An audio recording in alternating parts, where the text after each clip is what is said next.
பொதுமக்கள் எச்சரிக்கையுடன் இருக்கும்படியும் தேவையின்றி வீட்டிலிருந்து வெளியே வர வேண்டாம் என மும்பை மாநகராட்சி வலியுறுத்தியுள்ளது. மகாராஷ்டிரா மாநிலம் மும்பை, தானே மற்றும் பால்கர் மாவட்டங்களுக்கு இன்று நாள் முழுவதும் மஞ்சள் எச்சரிக்கை விடப்பட்டுள்ளது. மத்திய மராட்டியத்தில் நிலவிய காற்றழுத்த தாழ்வு பகுதி கிழக்கு வடகிழக்கு திசையில் கடந்து சென்றது. இதனால் மும்பை மாநகரின் பல்வேறு பகுதிகள் வெள்ள நீர் சூழ்ந்து காணப்பட்டது.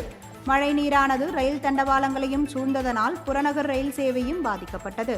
மத்திய ரயில்வேயின் முக்கிய வழிகள் வழியே கல்யாண் நகர் நோக்கி செல்லும் ரயில்கள் 5 நிமிட தாமதத்துடனும், சத்ரபதி சிவாஜி மகாராஜ் முனையம் செல்லும் விரைவு ரயில்கள் 10 நிமிடம் தாமதத்துடனும் சென்றன.